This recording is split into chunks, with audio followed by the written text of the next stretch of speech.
Everybody asks the same question. What's the best month to visit Istanbul? And for years, I answered with a month. I was wrong, because there are weeks inside the low season when this city is more crowded and more expensive than the middle of July. And there are weeks in high season when Sultan Ahmed is almost empty at 8 in the morning. So today, I'm not giving you a month. I'm giving you the real weather month by month. What to actually wear, when the crowds come, the 2 holiday weeks you should avoid, and the cheapest months to fly here, plus a website almost no tourist knows about that tells you exactly how crowded the old city will be on a specific day. If you're planning a trip, hit subscribe, and I'm posting Istanbul guides every week. Winter, December to February, cold, gray, and wet. Temperatures run between -2 and 10 degrees Celsius. That's 28 to 50 Fahrenheit. Lots of cloudy days, a lot of rain. Snow used to be normal here. Now it surprises us, usually in January or the first days of February. January and early February are the coldest weeks of the year. But here's the thing nobody tells you. Winter in Istanbul is beautiful. Steam coming off the tea glasses, empty mosques, the Bosphorus gray and dramatic. You just have to be dressed for it. What to wear? A proper waterproof coat, waterproof shoes with a grip. Then marble and cobblestone here gets lethal when wet. Layers, a scarf, and an umbrella that survives wind, because the wind of the Bosphorus destroys cheap ones. Spring, March to May. This is where it gets good, between roughly 8 and 20 degrees Celsius. That means 46 to 68 Fahrenheit. The tulips come out in April, and the city smells like it just woke up. But I'll be honest with you, March and April, it still rains, and it really rains. You can get a perfect 20-degree day and then 3 days of drizzle. What to wear? Layers you can take off, a light rain jacket, closed shoes, and one warm layer for the evening. The sun goes down and the temperature drops fast, especially near the water. Summer, June to August. The temperature usually maxes out around 32 Celsius. That means 89 Fahrenheit. But that number lies. With Istanbul humidity, we feel it like 40 degrees or 104 Fahrenheit. There are days I generally don't leave the house. And remember, Istanbul is a walking city. You're going to climb hills you didn't know existed. In August, that's not sightseeing, that's cardio. July and the first half of August are the worst of it. And what to wear? Light, loose, and natural fabrics, linen and cotton especially, not synthetic. Hat or cap, real sunscreen, comfortable shoes you can walk at least 15,000 steps in, and carry water. Autumn, September to November, my favorite. Same range as spring, 8 to 20 Celsius, but the light is different. Golden, soft, perfect for photos. September still feels like summer without punishing you. October is, in my opinion, the single best month in Istanbul. November starts turning gray, and that's when the rain comes back. And what to wear? Same as spring. Layers, light jacket, closed shoes, and October you might get away with a t-shirt at midday and need a jacket by 7 p.m. And speaking of checking the weather, every single tip in this video needs one thing: internet on your phone the moment you land. You'll be checking the forecast, checking if a museum is open, checking the cruise schedule I'm about to show you, calling a taxi, following my walking routes, and standing at Istanbul airport looking for a SIM card shop with your suitcase and a queue behind you is not how you should start a trip.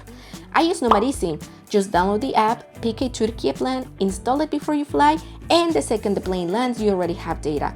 No shop, no passport, no plastic SIM. Use my promo code Bery for 25% off any data plan. Thank you, Nomad, for supporting our channel, and the link is in the description box and pinned comment. And pro tip for Türkiye travelers: install and activate your Nomad eSIM before your flight. Don't wait until you land, and make sure you've got a VPN on your phone so you can access the Nomad app with zero hassle once you are here. And here's the thing nobody tells you. This is the part I really want you to hear, because I have never seen another travel video explaining it. Istanbul has a cruise port, which is Galata Port, right in the center of the city, in Karaköy, walking distance from everything. And Galata Port can dock 3 big ships at the same time, up to 15,000 passengers in a single day. 15,000 people arriving at once, and almost all of them do the same thing. They get off and they go straight to Hagia Sophia, the Blue Mosque, the Basilica Cistern, Topkapi Palace, and the Grand Bazaar, in that order, between roughly 9 in the morning and 4 p.m. The main season runs from April to November, and the port is working on stretching it across all 12 months, so you can pick a quiet Tuesday in October and still find a 2-hour queue because 3 ships came in. And here's how you avoid it. Go to cruisemapper.com, click on ports, search Istanbul, and open the schedule. You'll see every ship arriving, the date, the arrival, and the departure time, and how many passengers it carries. Do this before you book your hotel dates if you can, or at least before you decide which day you are doing Sultan Ahmed. My rule: if I see 2 or 3 ships with 3,000 plus passengers each on the same morning, that is not the day for Hagia Sophia. Do the Asian side, do Kadıköy, do a Bosphorus ferry, save the old city for the next day. And if you are stuck with a cruise day, go at opening time before 9 in the morning or after 4 p.m. when they are back on board.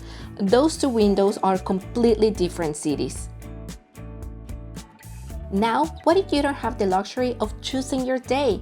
A lot of you are here on a long layover or 2 nights, or you are one of those cruise passengers with 8 hours in the city. In that case, the queue isn't an inconvenience, it's your entire trip. That's when I tell people to do a private tour with Reminder Tour. We are a local company that specializes in private tours and a great option for short stays since we have the benefit to get you in through the priority entrances at several of the main monuments, so you're not spending hours standing in line. And because we love taking care of our followers, if you book a tour with us, just mention the code BEAT and we'll have a little surprise waiting for you. Let's define this properly because tourists and locals mean different things. High season is roughly mid-June to end of August plus the New Year week. Hottest weather, more expensive hotels, longest queues. Shoulder season, and this is the sweet spot, is April to early June and September through early November. Good weather, prices come down, and the city breathes. Low season is mid-November through March minus New Year. Cheapest flights, cheapest hotels, shortest queues, but the worst weather. Okay, this is the part that will actually save your trip. There are 2 religious holidays here, Ramazan Bayramı at the end of Ramadan and Kurban Bayramı, the Feast of Sacrifice, about 2 months later. Now, I'm deliberately not giving you dates, and here is why. These follow the lunar calendar, so they move roughly 11 days earlier every single year.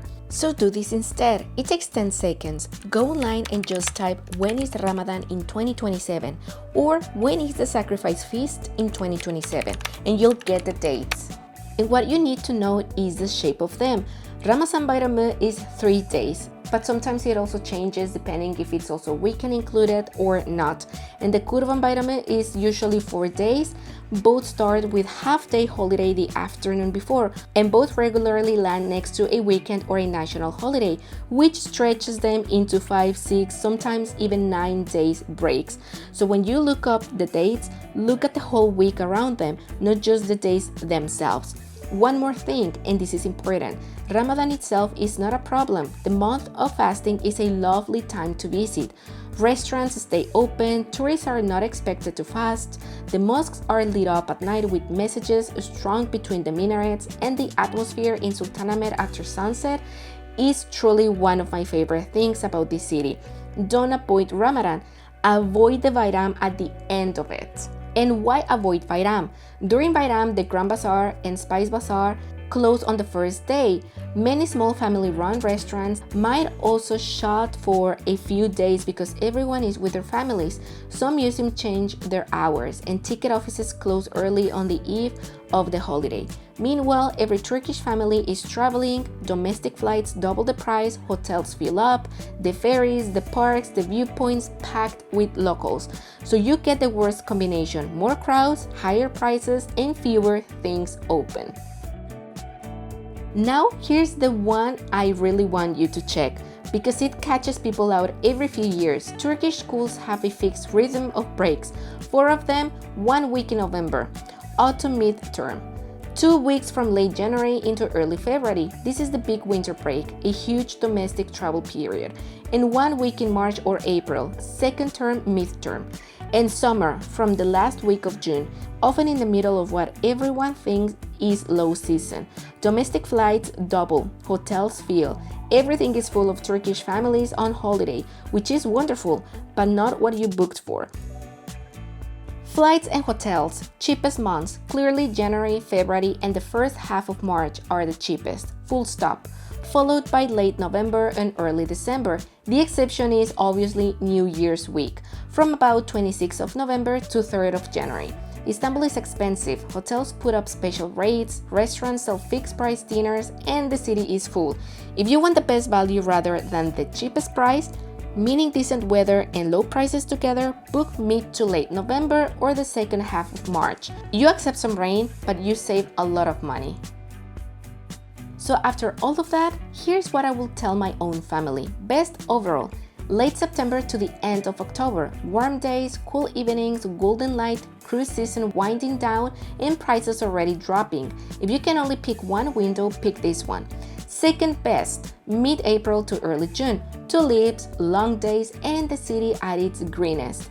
Just check where Kurban Bayramı falls that year. For the next few years, it sits somewhere in spring and it moves earlier each time. Best for budget. January and February, cold and gray, yes, but you will walk into Hagia Sophia with no queues. Pay half for your hotel and see a version of this city that most tourists never do. What I will avoid, mid-July to mid-August and the 2 Bayram weeks. But honestly, it depends who you are, because that ranking assumes you want what most people want: monuments, mild weather, no queues, and not everyone is here for that. So be honest with yourself about what kind of traveler you are. If you're here for the monuments, Hagia Sophia, Topkapi Palace, the Basilica Cistern, the palaces, you want the shoulder months. Queues are your enemy and cold weather barely matters because you're indoors anyway. October or April. If you're here for the Bosphorus, the ferries, the islands, swimming, rooftops, sitting outside with a drink until midnight, then honestly, summer wins.